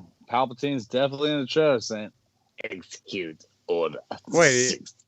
He is? I've watched it once and I was like, whenever I watch a Star Wars thing once, it's not enough. All those troopers are looking at it. Oh shoot. Okay. Very interesting. Gonna wrap it up. We have we're almost at the end, almost 2 hours later. Star Wars Visions, presenting all new creative takes on the galaxy far, far away. Star Wars Visions will be a series of animated short films celebrating Star Wars through the lens of the world's best anime creators. The anthology collection will bring 10 fantastic visions from several of the leading Japanese anime studios, offering a fresh and diverse cultural perspective to Star Wars. So I think this is something that is really cool to have for Star Wars, appealing to a different kind of audience for sure. But judging by what I've seen that's anime inspired in Star Wars canon right now, we have Star Wars Resistance, which I'll be honest with you guys, I'm not the biggest fan of anime, but from what I've seen of an animated inspired Star Wars Resistance series, I really dug that art design. So I'm curious to see if these are going to be like adaptations, kind of like the Galaxy's Adventures, where they have like those are even there's like less than a minute of like cool things from Star Wars that look awesome. When they say shorts, I think they're probably going to be maybe 8 to 12 minutes long or something. Not quite a full episode, like 20 or 30 minutes, but it would also be neat if they had like brand new stories too. So I'm all about that. Just padding out the Disney Plus catalog with maybe something that won't be like super like in depth with lore, but it could still be something nice to and flashy to definitely like give other creators a chance at Star Wars. Oh yeah, All I right. think. You want to? Oh, go ahead. All right. On this anime thing, actually, this is one of the things I was actually most excited about that Cool. they revealed. Because there was that TIE fighter thing. I think I may have mentioned this earlier, but there was that TIE fighter YouTube thing. Oh, I like, love that thing. Yeah, it was like 10 minutes long or whatever, and it's just like, yeah, what if Star Wars was like what done in anime, and it was a whole total space battle like Gundam thing. It was like there wasn't really any story there. It was just chaotic space battle. Yeah. Like in anime, everything's blown up, like everything's going crazy. Artwork was amazing. I would love to see this sort of thing, and from what they kind of blurry showed in the back was badass. Like I got a couple artwork pieces from Celebration Chicago. If you saw the chick that was making those little dioramas, I don't know if she's involved, but that'd be cool because she was making great artwork. And if you go from an anime perspective, as an anime fan, like I would like to see like a story arc of that. Like make that like a Rogue Squadron thing, or like a TIE fighter thing. Like tell that story of everyone like coming up through the academy and and then you get this epic space battle. You could totally make that like a show, like in an anime form with that artwork, because it's so beautiful. Definitely. It's what do you have to say about this, Ben? Oh yeah, I love it. I just love it because honestly, soon as they were saying anime and stuff, I mean, Chris, you and me talked about it for almost 2 hours on here on your channel. I loved the Genndy Tartakovsky's Clone Wars. I like that instantly made me think of that. I was like, man, we're gonna get maybe like these little stories like that, and see over the top action because it's anime. So I'm assuming we're gonna get Jedi in it or Sith. And I was just thinking about all the possibilities because like Tartakovsky's Clone Wars, every episode was like 5 minutes max, and those episodes made really good impacts. I mean, there was bleed over into current canon, as it is now with certain things. So I mean, heck, Grievous's cough made it into episode 3. So I really love the fact that Star Wars is getting anime back into their universe, and I think it's limitless possibilities for storytelling, because you always have the option in Star Wars, just like Marvel or other franchises. You could almost even use it as a potential what if type storyline. You could go that route even. And I love that potential idea as well. So I think it's just we got that tonight. Yep, unlimited possibilities for it, and I just can't wait to see it. Wait, we got the trailer for What If? Yeah. Oh man. Yeah, like I'm not going into Marvel territory because I don't know. Like I'm not as much Star Wars as I am Marvel. Like really? Yeah. But wait, you're more to Marvel than shit, Star Wars? Well, oh no, I'm definitely more Star Wars than. Okay, I thought that's. Yeah, I was like, wait a minute. I was just talking to my buddy downstairs, but But yeah, no, what Marvel dropped and everything, and with that what if stuff in that trailer, I'm like, I don't mean to take it over, but that's why I'm saying I'm giving Disney 2 cautious thumbs up right now. Like, you got my attention. Yeah. What are you doing? Like, I'm liking it. I'm liking it, but yeah, what do you got to show me? But yeah. There you go. So finally, we got to the end of the announcements. We have a Droid Story. As Lucasfilm continues to develop new stories, droids. the intersection of animation and visual effects offers new opportunities to explore. Lucasfilm Animation will be teaming up with Lucasfilm's visual effects team, Industrial Light and Magic, to develop a special Star Wars adventure for Disney Plus, a Droid Story. This epic journey will introduce us to a new hero guided by legendary duo R2-D2 and C-3PO. So, the biggest thing to take from this is that Lucasfilm Animation and Lucasfilm Industrial Light and Magic are teaming up. So that's pretty epic because they're the best in the business. So if these guys team up, what the heck is this thing going to look like? It's going to be awesome. We don't really know any story details. I don't know if this is what era of Star Wars this even is, but it looks like it'll maybe be like one big movie, I'm guessing, or special. I don't know if this is really going to be a series or not. But it could be cool. Like I'm keeping optimistic that this could be something new. I don't know what this new character is. If this new character is a droid, probably. But hey, it could be a sentient creature too, or a being. I don't know. But what was your first reaction to this one, Ben? Well, my first reaction was I looked over at my VHS collection and looked at my droids VHS tape over there.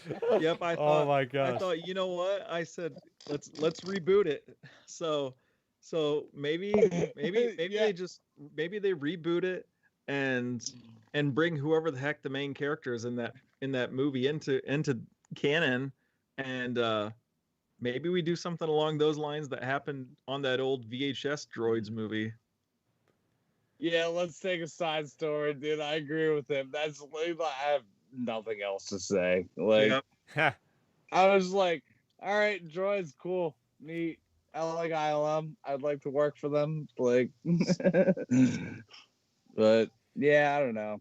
Droids, cool. I'll watch it.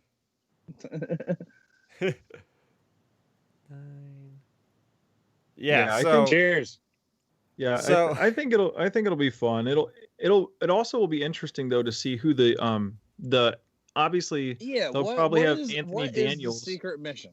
Yeah, what's the mission? But I'm interested to see who the voice actors are they have in it other than Anthony Daniels. True. And this will be a good thing for kids. I see this as being a tie-in to get you into the greater galaxy. Like, Yep. Oh yeah, there's those entry stories like Force of Destiny and Guardian Galaxies of Adventure are really great bite-sized stories that got people in for sure. That's always important. Yeah, Like, and Star Wars is one of those things that's for the youth to begin with. So you want to have something that's going to draw them in. Yeah, that's what Lucas said. It's a kids movie, dude. Mhm. Like, what the hell did you guys do? Like, what? Yeah. But wow, we made it to the end. Man, oh man, I just counted up all these. They weren't kidding. There was literally like 9 Disney, this not even counting the movies, 9 Disney Plus things announced, or at least updated on. Not even counting The Mandalorian. So they were sticking to their word. There's 10 in developed Disney Plus things for Star Wars right now. That's freaking mind-blowing to me. Like I said at the top of this live stream, come on, we got literally like 3 or 4 celebrations worth of information in 30 minutes. Like, I'm still processing this like 4 hours later, even talk with you guys, still processing it almost 2 hours after the fact of verbalizing it, and I'm still kind of dumbfounded. But I'm going to throw this out to both of you first before I give an answer, because I still got to think about my answer to this question. What out of all these, and including the movies, what out of all these are you most excited for? If you could choose one. We'll start with Ben. Ben, you can go first. I will give this not. Or wait, no, never mind. We're not reviewing this. Ha! um, I was I'll give it an 11 out of 10. I know. I was already thinking about our review on Sunday. But anyways, I would say my favorite thing about this by far, like, there's a lot of exciting things, but I really, really love the fact that they're bringing Hayden back into Star Wars. Yeah. Like, they brought everybody back. Really up to this point, other than Hayden, you bring in Tamara Morrison for this show, you bring in Ahsoka live action, you bring in this character, that character, and the other thing. And Hayden, even in like episode 9, like, sure, his voice was in there, and like, you would have thought his ghost would have been in there, or even in episode 8 or 7. So like, it's for the longest time for me, I've always thought, like, why are they avoiding Hayden Christensen? Yeah. So it's really refreshing to see them. Dude. It's really refreshing to see them bring in Hayden for the Obi-Wan series.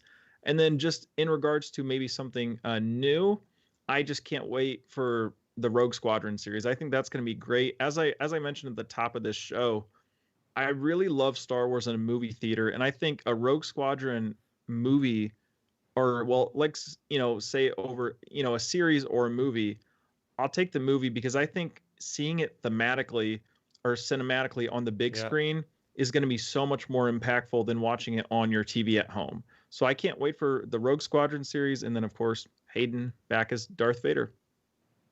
Yeah, very good points. They were both at the top of my list for sure. Chris, what about you? Let me run you through my shit. Huh. All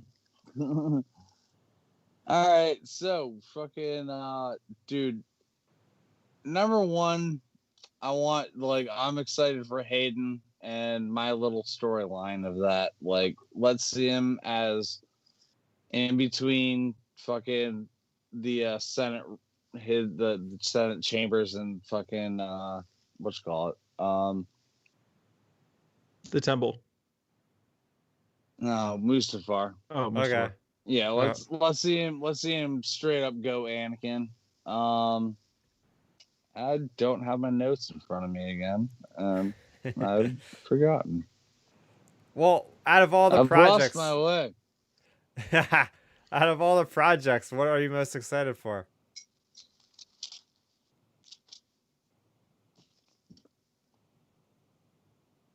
Yeah, because I mean, Obi-Wan is definitely up there for me. I'm looking forward to that one. All right, start rifling things off, and I'm just going to talk about them. Yeah, All right, so out of all these, what are you most excited for? Obi-Wan, I definitely want, and I definitely want the Anakin crossover. So, ixnay that off. Taika Waititi's movie is probably the thing that, like, I want right now. Okay. Just because from Thor Ragnarok, like what he did with the Marvel thing, I was just like, all right, this works. Like, I'm down with this. Like, Oh yeah, for sure. we can Definitely have some works. that fun comedy. Like, you have some things for kids, and then you have like the deep lore and shit. Like, that's gonna be the movie. I see that bringing the whole fandom back together. Exactly like it did with the fucking Marvel community. Like, I don't speak for the Marvel community because I don't exactly know that, but I don't know. It just seemed like the Marvel community came all back for that. Like, I went day one in the movie theaters, saw Ragnarok, and I was like, yeah. And then when his name got tagged on to Star Wars and shit, I was just like, yeah, that'll work. It'll work. Yeah, that'll I'll do. take it. That's fine. I think that'll work. Yeah. So Taika Waititi, yeah, good choice. I wish we could have learned a little bit more, but I think they're still holding a cards to their chest to at least save a little bit of secrecy, which is funny because read them comments off. Read the comments off? Yeah. All right. Well, we got like a million not a million, but we have several. Let's see.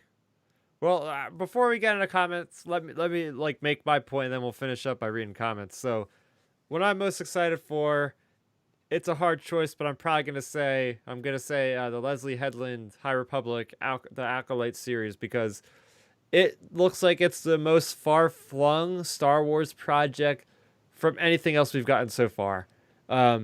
My faith in the creator of this show, Leslie Headland, as such a huge Star Wars fan, the knowledge she was speaking in one of the interviews I listened to really astounded me and made me feel really secure that she's going to deal with the subject matter very, very caringly, with a lot of care. And the fact that the High Republic is something that I'm involved with absorbing right now, and I see the potential of how good the High Republic is with how the Jedi behave in a way that's different than anything else. And not saying this is going to be about the Jedi. In fact, it's going to be about the dark side, which is something that hasn't been done before. We knew we were getting, we thought we might have been getting a Darth Bane series, a rumor of that. So I was really looking forward to that. But this could be just as good as a Darth Bane trilogy, because we're getting or Darth Bane series, because we're getting the dark side view. And it's set during the High Republic, which is a brand new era of Star Wars. I've been looking for them to finally get out of there. They've been doing they're going to do it the books, and soon after they're going to get started with live action. So this will be the bridge, right? If they see that this is really going to do well for Star Wars, then they might do an Old Republic series. I mean, they're already going to be pushing the boundaries with Rogue Squadron. Hey, they're going outside of the saga, probably post the Rise of Skywalker. So we're finally seeing them kind of getting out of their safety zone and starting to venture out into stuff that's a little bit more niche, a little bit more outside of the safe zone for them. So yeah, very excited about Leslie Headland stuff. We'll just go for a few minutes here just about some of the comments in the chat. Exotic Red Tadpole is saying, we know Tenebris is canon. Darth Plagueis might be too old. I always assumed that the end of the High Republic was maybe 200 to 150 years before the Phantom Menace, so I think we may see a young Plagueis. Tenebris was made canon in the Rise of Skywalker. Tenebris is the master of Plagueis. So yeah, we don't know how long the High Republic is. All we know about that is 200 600 years. No, it's 200 years before the Phantom Menace, but we don't know the duration, how far into it goes. We don't know if it's a 5-year period, or a 10-year period, or a 50-year period. So it could be difficult to figure out exactly where this thing is, but I would assume since it's an era, it's got to probably be at least 50 to 100 years of time. We have Din Djarin. This is the way. Yes, this is the way. We have spoken. What do you guys think? Tenebris. What are you guys thinking about his comment there? I think there's a possibility, but I feel like I think it still falls back on the whole thing of Star Wars wanting the Acolyte will be a unique project, but I still think Star Wars will want to connect into say the general audience more, as we mentioned with the Droid series for kids, that be a stepping stone. Well, maybe Darth Plagueis is a stepping stone, for people oh wait, Darth Plagueis wasn't he the guy that Palpatine talked about in Episode 3 to Anakin? So that's my kind of thoughts on that. I feel like if I had to put an over/under on it, I would say it's about a 60 or 70% chance more that Plagueis would be in it than Tenebris. You want the lore, and you want the backstories and shit, and you want the fans to get in that shit. Acolytes is definitely gonna be the fucking thing. Yep. That sounds like it's gonna be the hardcore fans are really gonna be excited the New about Republic, and you're gonna get the Old Republic, and you're gonna get all the Sith sort of things, and you might get Plagueis and fucking Palpatine. Oh man, I can't wait, because there's so much lore involved with the Sith and with the dark side, and oh my gosh, if we see the Nihil in live action, let me tell you guys. Well, I can't tell you because I'm kind of under an NDA a little bit here with the advanced reader copies, but they are a force to be reckoned with. They are unlike anything we've seen from villains in Star Wars yet, in all the things I've read, even in Legends and whatnot. They are way different than what we've seen. They're brutal, they're vicious, they're savage, and they have a mission, and that is chaos and destruction and basically self-promotion and everything else that's opposite of what the Jedi stand for. So if I can see those guys with their gas mask and doing the stuff they do in the books, oh, that's going to turn a lot of heads.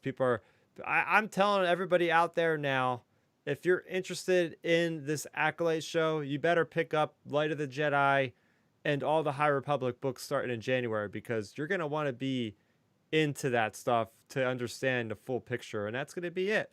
Like, this is going to be a way for the High Republic to really sell copies now. Is they're going to be like, hey, you want to know about what's going to happen to Acolyte? You got to pick up these books. And that's going to sell the books in like millions of copies for Lucasfilm. Sounds like I got a new cosplay. Can these Vikings get lightsabers? They, we'll see. Yeah, but all you have to do is get a gas mask and spray paint your skin green or something, you know. But moving on to the Lowdown show, he was chiming in when we were talking about the Andor series. He's saying he's referring to Cassian Andor. He's been fighting the fight since he was 15 years old. Maybe we'll see Vader on the ground killing rebels. Andor might tell the family lineage, but yeah, seeing more Vader slaughtering rebels, I'll watch like a 2-hour movie of him just slaying rebels. That was glorious at the end of Rogue One. Don't need it in a movie. In a show, you mean? Or a show. Like, I don't need it. Just let it be said. That's one of those things, just say and not tell. Just show. One of those things. I don't need overexposure of Vader. Yeah. I can see that. I mean, they've been using him a lot, especially if he's going to be in Obi-Wan. I could see where people might be getting like a little bit tired. Then they're going to be like, oh, is he going to show up in the Lando series? Because that would be set during the same time period, probably. I'm going back in the chat. Let's see. Abcun17. I wouldn't be surprised, and he's referring to Lando, if it's a continuation of the Kieran Maul story. It might be a live-action series to continue Solo instead of the planned trilogy. So yeah, we were talking about that a little bit earlier, about how that's all going to go down, maybe with Lando, if it is live action. I mean, it seems like it's live action. I mean, I'm just going through the actual organization of the stuff they have ordered on the website, and Lando appears in between Rangers of the New Republic and the Andor live action series. So it's stuck with all the live action series. So in that order of them presenting it, so that's why I'm assuming it's live action. Oh yeah, that makes sense. Like if like looking at the article, if it was going to be animated series, it would be like underneath Bad Batch somewhere, you know? Because then Visions is down there, or Droid Story is down there. That's all the animated stuff. Oh yeah, that's true. Yeah, it probably is. It probably is a live action show then. So yeah, I mean, looking at the live action shows, then we have Mandalorian, we have Ahsoka, we have Rangers of the New Republic, Lando, Andor, the Acolyte. What is that, 6? Obi-Wan. Oh, I missed that? Okay. 7 live action series. And we were talking about this a little bit. They have the potential to have live action Star Wars every day of the year for like ever, basically, as long as Disney wants to keep funneling money into this. And it looks like they're going all stops, because they projected, I think, that Disney Plus would get to like 90 million viewers in like 2024, or subscribers. They're up to like 85 or 84 million within the first freaking year. Like, they are, and the crazy thing is, all this is their own IP. So unlike things like Netflix that put streaming content that is like other licensed material, they don't have to pay the license fees. So all the money they're making is basically pure profit, because they're not paying any other companies for the rights for this stuff, because they own it all. So come 2023, 24, like, oh my gosh, they're going to have some. I mean, yeah, they're hurting because of the movies. These YouTubers and shit coming up with like cool ass fan videos uploading this, and Lucasfilm is just going to be like, yeah, you can do that. Like, upload your stuff. Like, they're gonna run out of ideas if like they're gonna like just push this money machine like they're doing right now. That's that. I'm one of them weirdos that's just like, dude, yeah, Disney, chill. Like, I know what you mean. It's like out of nowhere they just come out today and they're like, we have 10 new things. And here they all are. They literally went through them all. I'm like, oh my gosh, they actually did it. Here when they said 10 things, I was like, oh, they're gonna announce maybe 2 or 3 things today. No, that was totally like off. Like, because it's so funny because Lucasfilm is always so secretive about everything. Yeah, it's like, and it's amazing that they actually came out with the confidence. And now this stuff better not got canceled, because that was getting me annoyed. Back in the day, it was like every other week it was a video game getting canceled or a movie getting scrapped. And this is probably a conversation for a whole nother day, because we are just reaching a 2-hour mark and I want to wrap this up. But there was no mention of the Rian Johnson trilogy, and wasn't there another movie or something? Sequels. Oh, the stuff with Kevin Feige, right? Like, there was no mention of him either. So that was interesting. I think personally with me, if I had to guess, I think the Rian Johnson trilogy, they're gonna just let that fade into the force and move on from it, because no matter what, I was just talking about it to my cousin yesterday actually. When it comes to Rian Johnson, you always, whether you love The Last Jedi or hate The Last Jedi or you're somewhere in between, there's still always a segment of the fans that will view anything with the word Rian Johnson on it negatively. Like, he could come out and create the greatest Star Wars trilogy of all time and blow away everything we've ever seen, but people will still find a way to rip it apart because it's Rian Johnson. So I think with all of that in mind, no matter what he would do, there's zero chance his trilogy, I think, will happen, just because of the fact that will always be there. And you know, it's nothing against him as a filmmaker. Like, I love that his movie Looper's great. Knives Out was fun. Yep, Knives Out was fun. I gotta watch that still. Like, he's a great filmmaker, but no matter or good filmmaker at that, but no matter what he would do in the Star Wars universe, there would still be that kind of eyesore of Episode 8 for some segment of the audience. You left that sour taste, man. Like, that's what you did, and you can't change it now, because that's the thing. Like, that's your final product. We got Last Jedi and Rise of Skywalker, and that's the end. And now we're stuck. Like, that's what we got. This is the end.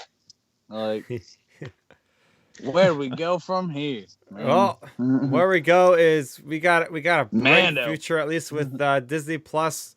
We got Mandalorian episode 7 of season 2 coming out in just a couple hours. Some of you are probably going to just end up staying awake for the next 3 hours. But I'm going to go get some shut-eye, at least, because I do want to watch this thing before I go into work. Hit me up. Yeah, I know. It's like 3 hours for you guys. You don't have much longer to wait. I got to still watch all these Marvel trailers and all these Video Game Award trailers before I go to bed and get some kind of sleep. So we're going to wrap it up here. I thank you guys for joining me. Chris, thanks for joining in on the channel for the first time, man. Coming in at the last minute here. Woo! But the reinforcements have arrived. Do you want to plug your YouTube channel? Yep, on YouTube, it's just my name, Chris Forsyth, CHRAS, space FORSYTHE, Darkstar 2281 on Instagram, all of that. Yeah, you know how it is. Just go to the YouTube. It's just my name. I'm me. I yell about things and I drink beer and smoke cigarettes. On to the next one. And Ben, we can find you talking about Star Wars and sports and a lot of other things on Twitter, right? Yep, you can find me on Twitter at RealBenMaynard. You can find me hosting here weekly with you on your channel. And yeah, I mean, you can also find me at 3 a.m. every Friday talking about The Mandalorian with the 3 a.m. Mandalorian crew. Who knows? Maybe there will be a cameo. Oh my gosh. It's funny because like Thursday nights, like I always struggle to go to bed because I'm like, oh my gosh, man, like I have a new Star Wars thing happening. And I'm just so Well, overwhelmed still by all this news that it's still gonna take a while for me to go to bed because my mind's still gonna be spinning. But well, I, yeah, go ahead. oh, I was I gonna say, do well, my shit right away. I'll throw in one last thing, one last quick Mando prediction for everyone a couple hours from now. I think there's a really good chance we're going to this prison where Bill Burr's at. Can't think of his name, but Mayfeld. We're going to this prison with Mayfeld. I think Mayfield. I think there's a really good chance that we're going to see some other big name Star Wars criminals like Dengar. Dengar, Bosk, what Cad Bane. Bosk. We're gonna see somebody. I'd be willing to bet on that. And those are my final thoughts. Bosk and Zangar have been very, very floated around right now. Yeah. Well, they're very prominent in the comics. We have the Bounty Hunters comics that have Bosk in there. There was also the Target Vader miniseries that had Dengar. There was a Star Wars Adventures comic that had Dengar. There was the, from a certain point of view, Empire Strikes Back that had Dengar in there. I can go on. Yeah, There's been a lot of Bounty Hunter appearances. Give me a Dengar show, dude.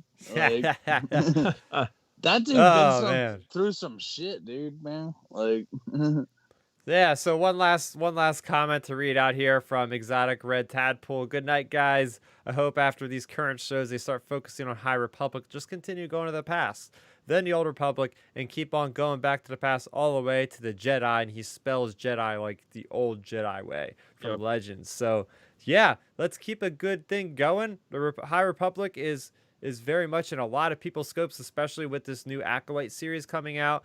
He's also saying, I thought there was supposed to be a trilogy by the Game of Thrones directors, but no mention. No, they actually left the project. They're no longer. yeah. That was officially released, or not, maybe not officially, but it is known publicly that they're not part of that.